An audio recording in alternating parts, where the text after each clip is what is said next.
우리는 세상을 살아가면서 마음에 무언가를 늘 항상 품고 살아갑니다.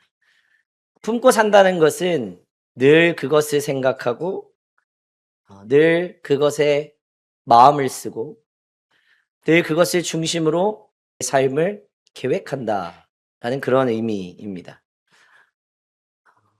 여러분, 한 사람 한 사람마다 다 품고 있는 것이 다 다릅니다. 어떤 분은 눈앞의 성공을 마음에 품고 바쁘게 달려가고 있습니다. 또 어떤 분은 어떻게 하면 더 안정적인 삶을 살 것인가라는 것을 마음에 품고 살아갑니다. 또 어떤 분은 어떻게 하면 더 많은 물질을 모을 것인가라는 것을 마음에 품고 살아갑니다. 또 어떤 분은 내 자녀에게 더 좋은 것, 더 많은 것을 물려줘야지 하는 그런 마음을 품고, 그런 고민을 마음에 품고 살아갑니다. 또 젊은이들은 자신의 꿈과 비전을 가슴에 품고 밤을 지새우기도 합니다. 그러면 오늘 이 자리에 모여서 하나님을 예배하고 있는 저와 여러분, 바로 하나님의 사람들, 하나님의 백성, 성도가 된 우리는 마음에 무엇을 품고 살아가야 하는가? 오늘 사도 바울은 에베소 교회를 향해서 편지를 통해서 우리에게 아주 중요한 메시지를 전달해 주고 있습니다. 그것은 바로 오늘 제목과 같이 교회를 품는 사람이 되라는 것입니다. 오늘 우리가 살아가고 있는 이 시대에는 교회를 향한 시선이 그리 곱지 않습니다. 그리고 교회에 대해서 이야기하면 교회에 대해서 많은 사람들이 그리 좋은 반응을 보이지 않습니다. 미디어나 주변 사람들의 이야기를 들어보면 교회를 향한 비판의 소리가 가득하고 우려의 목소리가 가득합니다. 심지어 예수님을 믿는다고 말하는 사람들 중에서도 이렇게 질문하는 분들이 아주 많아졌습니다. 목사님, 꼭 교회에 나가야만 신앙생활을 할 수 있습니까? 인터넷으로, 유튜브로 실시간 예배가 참 많아졌는데 실시간 예배를 드려도 은혜는 똑같이 받을 수 있는데 굳이 시간을 들여서 교회를 갈 필요가 있을까요?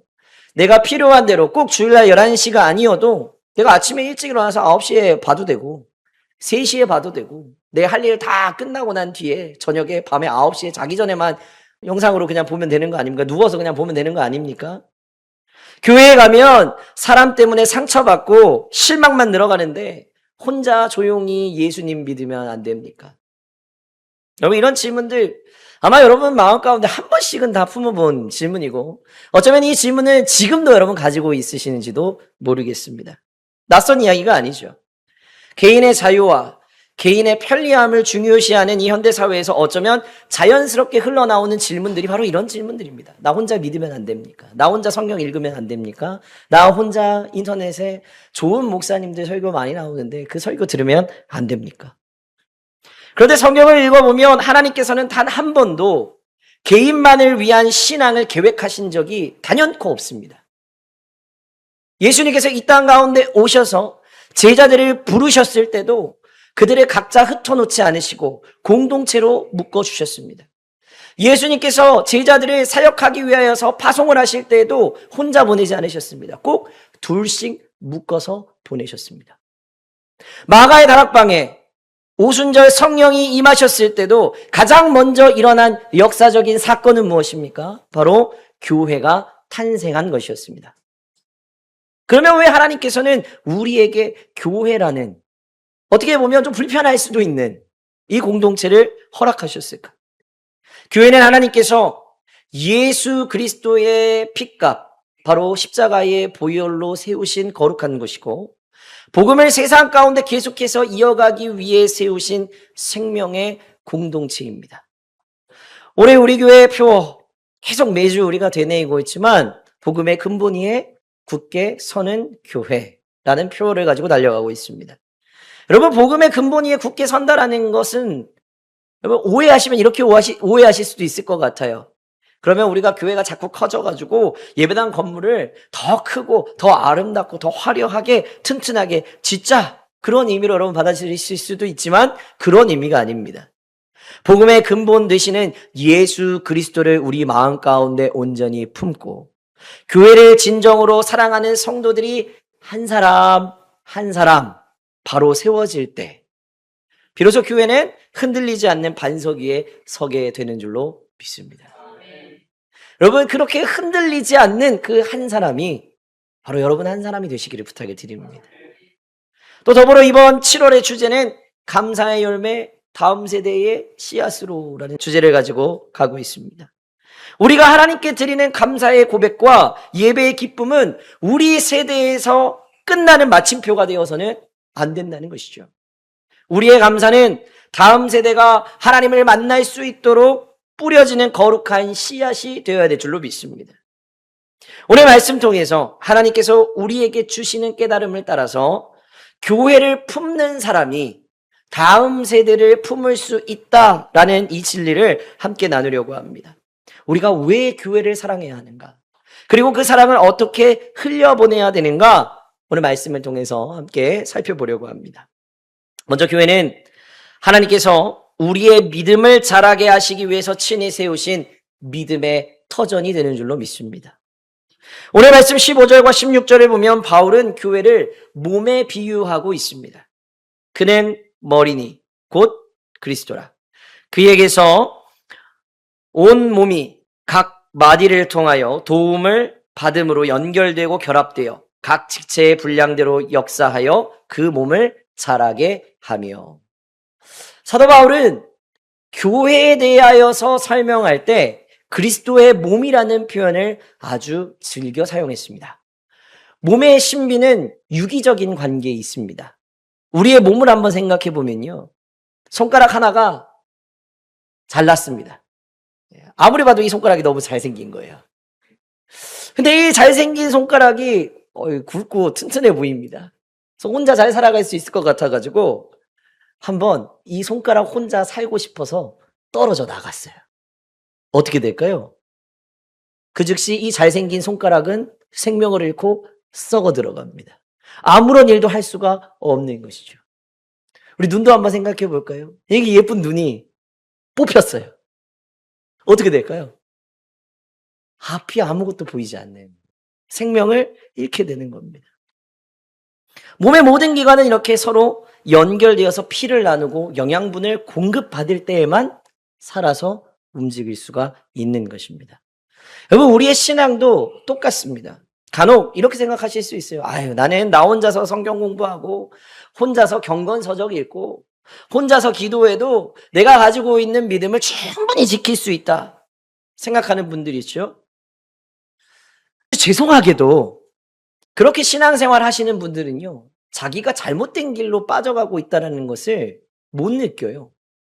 왜냐하면 자기가 듣고 싶은 대로 듣고 읽고 싶은 대로 읽고 생각하고 싶은 대로 생각하기 때문에 그렇습니다. 그렇게 신앙생활하는 것은 성경이 가르쳐주는 신앙의 모습이 전혀 아니에요. 잘못된 생각을 가지고 있는데 누가 그것에 대하여서 가르쳐줄 사람이 없잖아요. 어떤 분이 신앙에 대해서 궁금한 점이 있어요. 그런데 그것을 자기가 혼자 알려고 막 성경을 찾습니다. 그래서 뭔가 자기가 깨달음을 얻었어요. 그런데 그게 올바른 깨달음이 아니에요. 누가 검증해주지 못하는 거예요. 근데 신앙생활을 하다 보면 자기가 깨달은 게 있을 때 서로가 서로에 대해서 나눌 때 또는 그 깨달아진 것에 대해서 목회자에게 이야기했을 때 그것이 바른 신앙이 아니라면 그것을 컨트롤해 줄 수 있는 그런 것이 혼자 신앙생활하는 분들에게는 없는 거예요. 편협한 신앙으로 빠지게 될 가능성이 너무 높습니다. 물론 혼자 골방에서 기도하는 거 중요한 시간입니다. 그 시간도 필요합니다. 개인적으로 말씀을 묵상하는 시간 필요하고 너무나도 소중한 시간입니다. 그러나 하나님께서는 우리의 신앙이 반드시 교회 공동체 안에서 사람들과의 관계 가운데서 다듬어지고 자라나도록 설계하셨습니다. 그러니까 내가 가진 신앙만이 올바른 신앙이라고 생각하는 것은 교만이에요. 신앙의 성숙은 여러분 지식의 양으로 측정되지 않습니다. 아무리 성경을 많이 읽고 아무리 경건한 신앙서적을 많이 읽었다고 하더라도 그 사람의 신앙이 성숙한 신앙이라고 말할 수 없습니다. 참된 신앙의 성숙은 어디에서 나오느냐? 사랑할 수 없는 사람을 사랑하는 법을 배울 때, 나에게 상처 준 사람을 용서하는 법을 배울 때, 나보다 다른 사람을 낮게 여기고 겸손히 그 사람 앞에서 허리를 굽혀 섬길 때, 그때 신앙의 성숙이 일어나는 것입니다. 혼자 방 안에 앉아서 신앙생활을 하면 이런 영적 성장이 일어날 수 있을까요? 전혀 일어나지 않습니다. 혼자서는 오래 참음을 배울 기회가 없습니다. 왜 그럴까요? 부딪히는 사람이 없으니까. 혼자서는 용서와 양보를 경험할 수 없습니다. 왜요? 양보할 대상이 없으니까. 우리는 교회라는 믿음의 터전 안에서 서로 다른 성격과 배경을 가진 성도들이 모여서 부딪히고 연합하는 과정을 거치게 됩니다.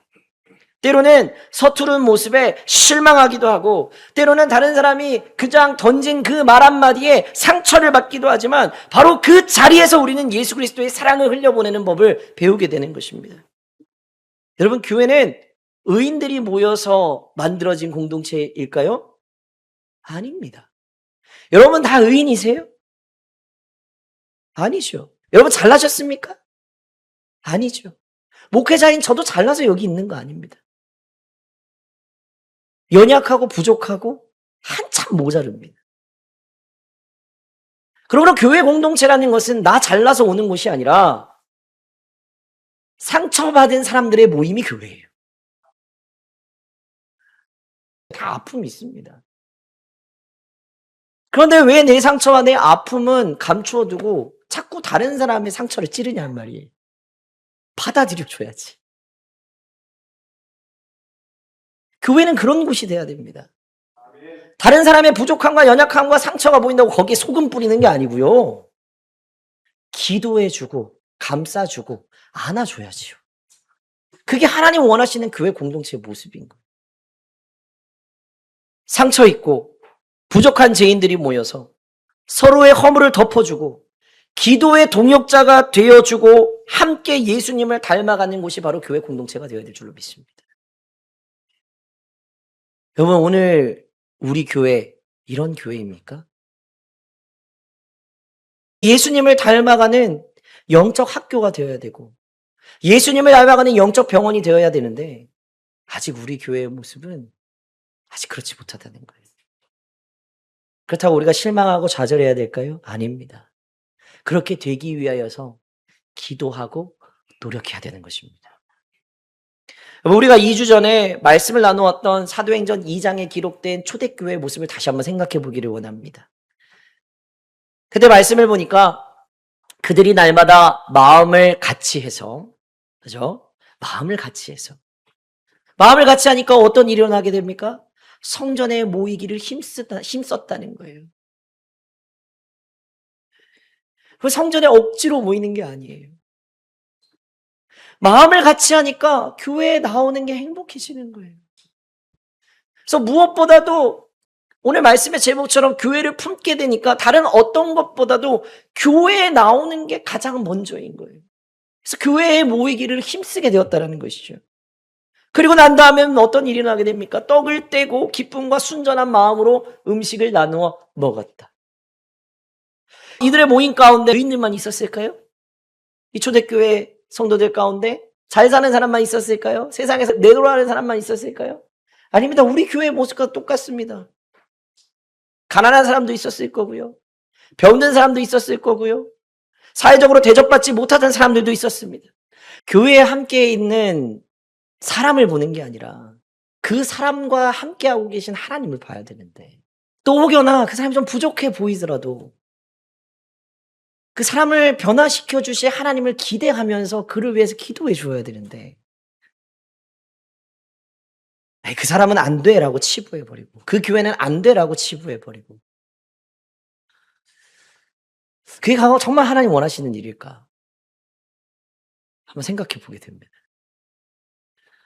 근데 이렇게 초대교회 성도들이 만약에 정말 우리가 생각하는 것처럼 그 사람은 가난해서 안 돼, 그 사람은 병든 자라서 우리 교회 공동체 안에 들어올 수 없어, 사회적으로 대접받지 못하는 사람이니까 우리랑 어울리면 우리 격이 떨어져, 그러지 않았다는 것이죠.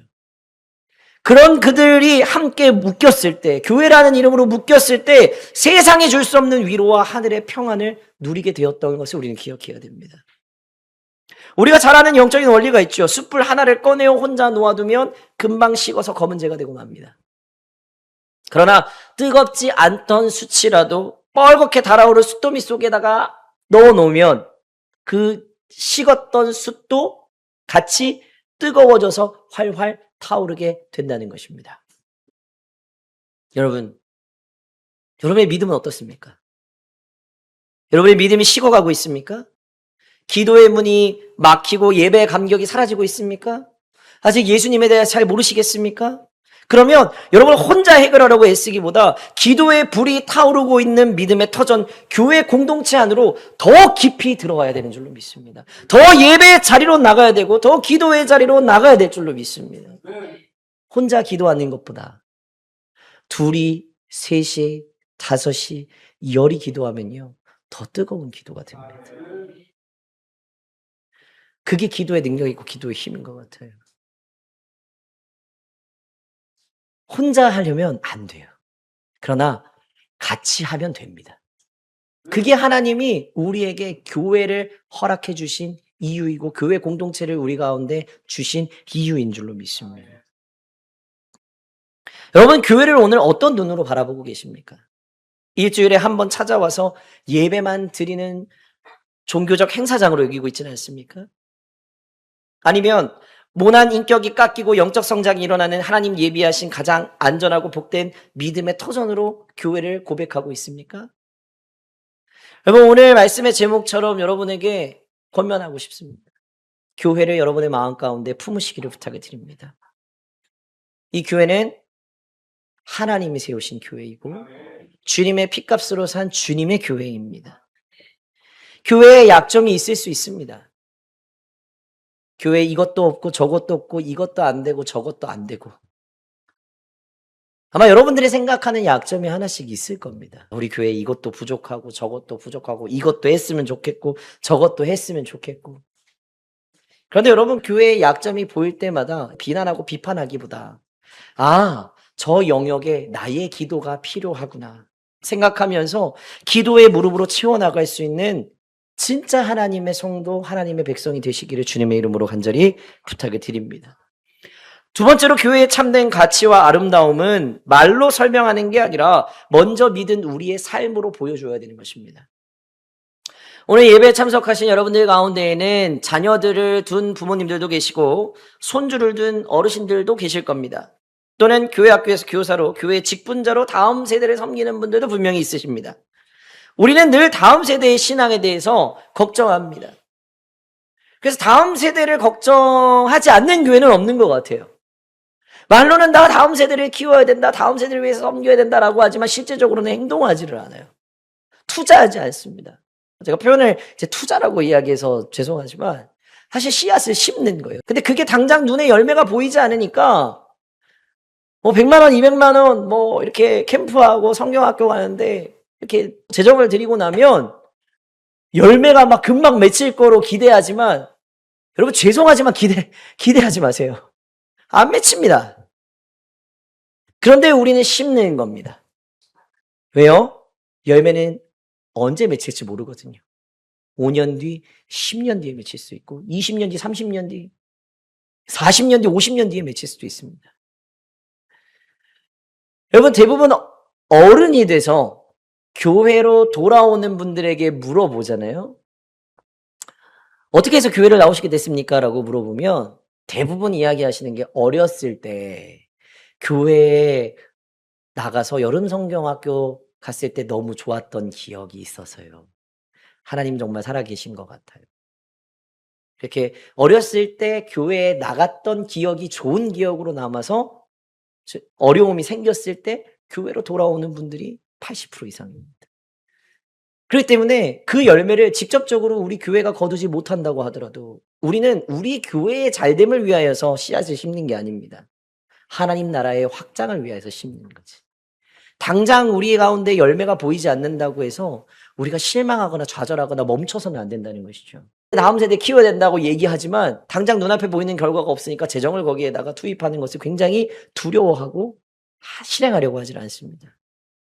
근데 우리 교회는 그렇게 되지 않았으면 좋겠습니다.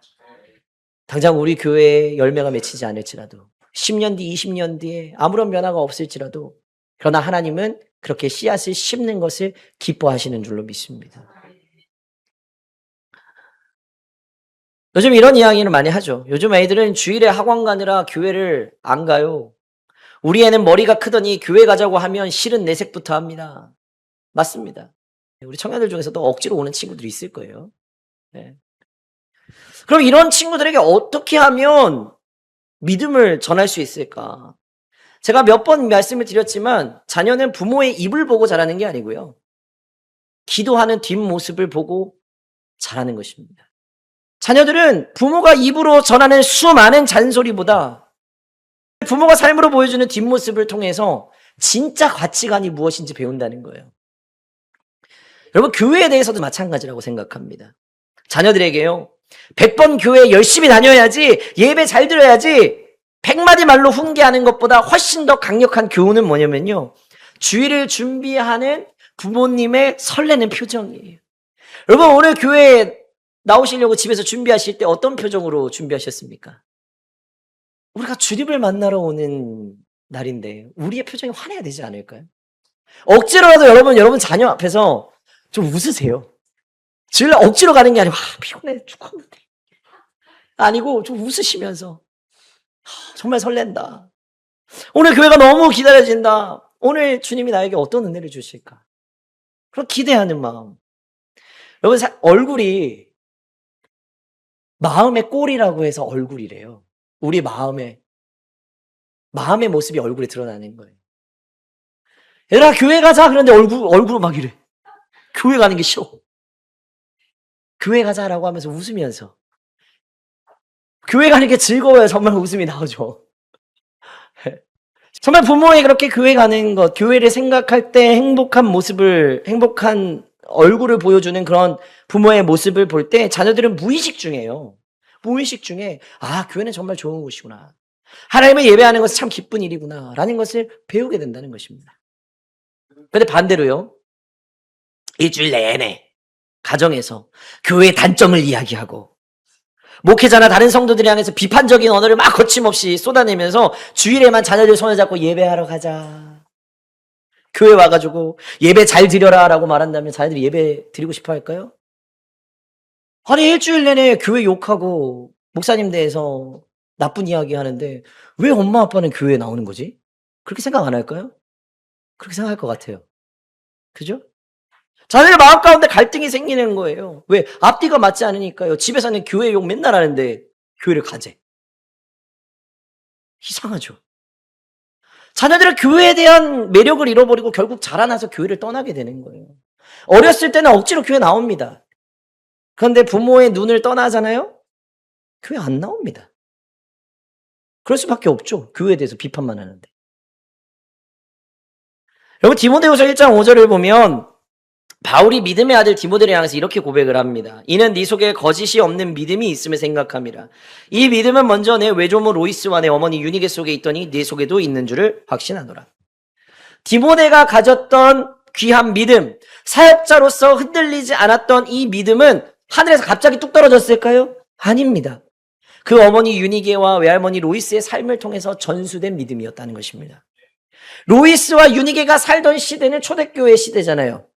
예수를 믿는다는 이유만으로 핍박을 받고 사회적으로 불이익을 당하던 시대가 이 시대였습니다. 신앙생활하기에 좋은 환경이 아니었다는 것입니다. 그럼에도 불구하고 디모데의 어머니와 외할머니는 고난 속에서도 그들의 마음 가운데 교회를 품었고 예배의 자리를 지켰고 성도들을 대접하는 일을 기쁨으로 감당했다는 것입니다. 디모데는 어머니의 그 눈물겨운 헌신과 기도의 무릎을 보면서 자라났던 것입니다. 어머니의 삶이 곧 디모데에게는 살아있는 성경이 되었고 교회의 아름다움을 보여주는 거울이 되었다는 것입니다. 또 이뿐이 아닙니다. 우리 감리교회의 창시자이신 우리 요한 웨슬리 목사님의 어머니 수산나 웨슬리 여사 역시 평생 동안 19명의 자녀를 믿음으로 길러낸 훌륭한 신앙의 선배였습니다. 그런데 이렇게 바쁜 와중에서도 매일 자녀들을 위해서 기도하는 시간을 가졌고요.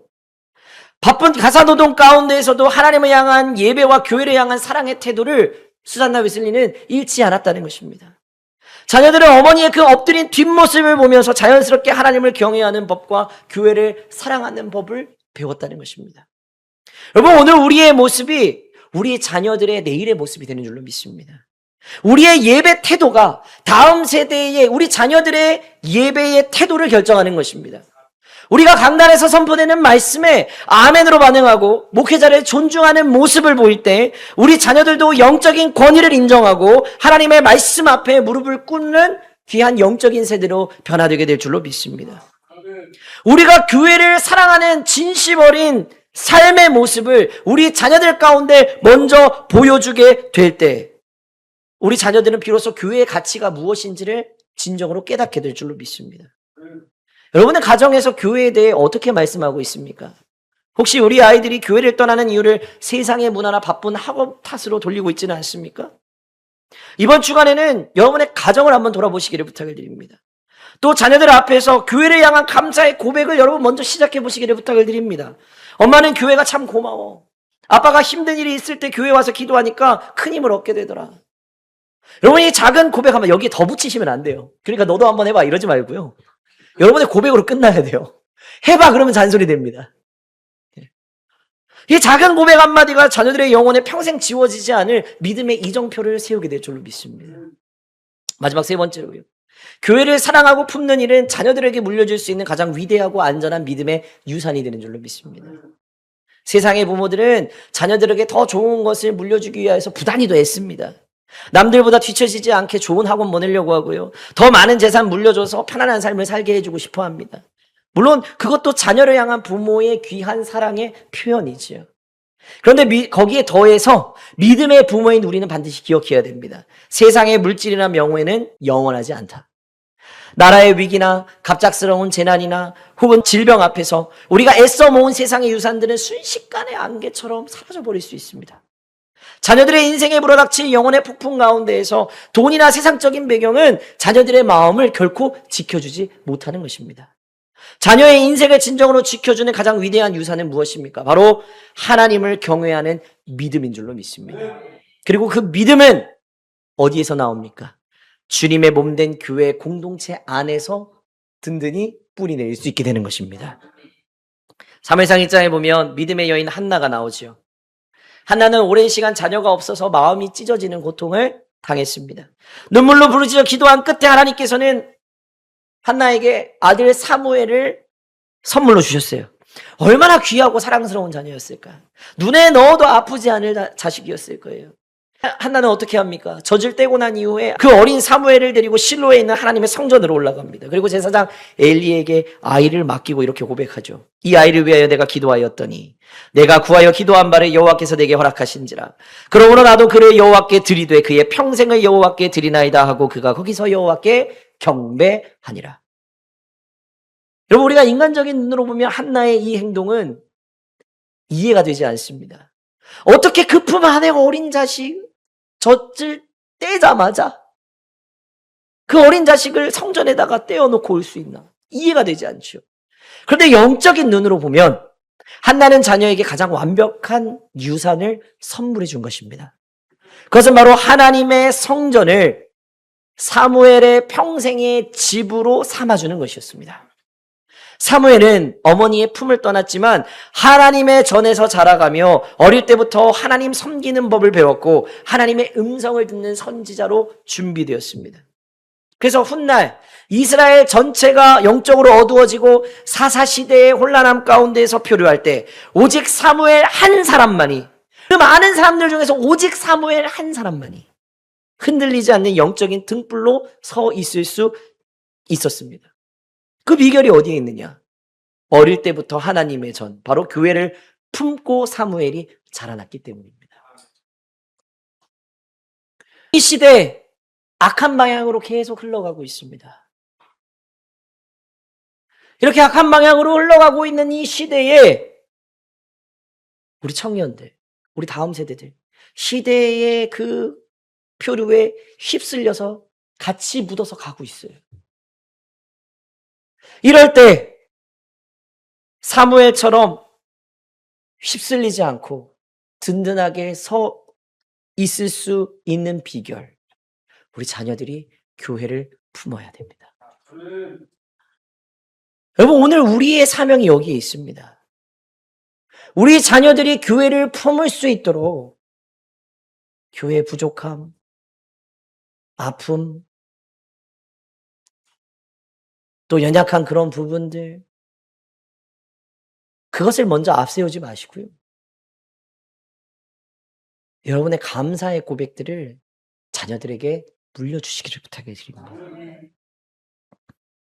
오늘 우리가 드리는 땀과 눈물의 기도는 우리만의 편안함을 위한 일이 아닙니다. 우리가 교회를 가꾸고요. 교회의 무너진 곳을 보수하고요. 믿음의 터전을 굳건히 지켜내는 모든 수고는 뭐 때문에 할까요? 그것은 다음 세대가 영적인 풍랑을 만났을 때 언제든 찾아와서 대피할 수 있는 영적인 방주를 지어놓기 위해서요. 교회는 문이 닫혀 있는 곳이 돼서는 안 됩니다. 교회는 늘 항상 문이 열려 있어야 되는 거예요. 예. 여러분, 세상 가운데에서 상처받고 지친 우리 자녀들이 문득 돌아봤을 때 교회에서 어떤 좋은 이미지가 각인되어져 있으면요, 교회를 잠깐 떠날 수 있습니다.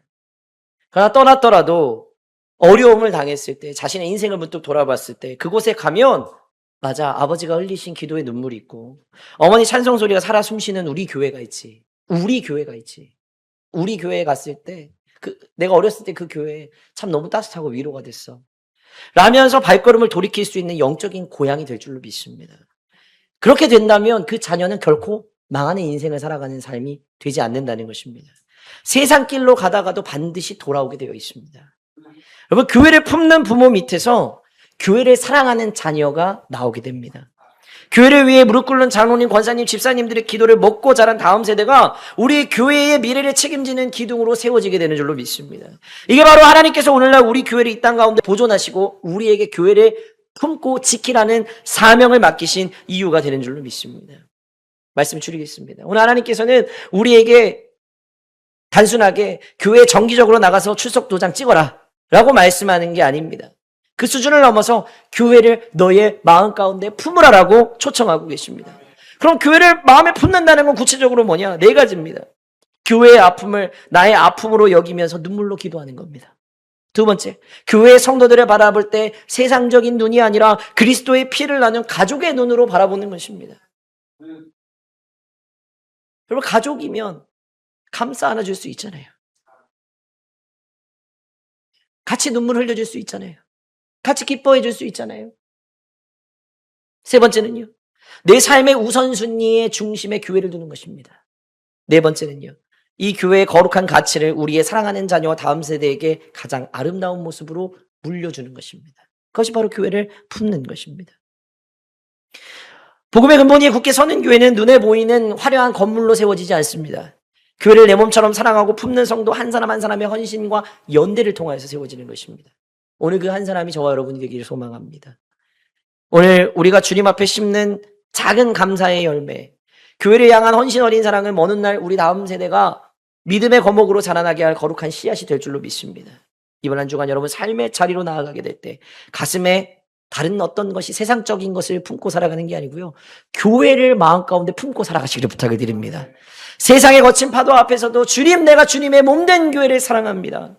우리 교회를 통해서 하나님 나라가 이 땅 가운데 임하게 하여 주시옵소서라고 고백하고 그 사랑을 삶의 예배로 자녀들에게 보여주시는 복된 삶을 살아내시기를 부탁을 드립니다. 우리가 교회를 품을 때, 우리가 하나님의 교회를 품을 때 하나님은 우리 가정을 품어주실 것입니다. 우리가 교회를 위해서 눈물을 흘릴 때 하나님께서는 우리 자녀들의 눈물을 닦아주시고 자녀들의 앞길을 인도하여 주실 것입니다. 교회를 품는 이 복된 믿음이 우리 사랑하는 자녀와 우리 손주들에게 물려줄 수 있는 가장 아름답고 위대한 영적 유산이 되시기를 주님의 이름으로 간절히 축원합니다. 주가 주신 길을 함께 걷네. 주 안에서 하나 되어 예배하며 섬기며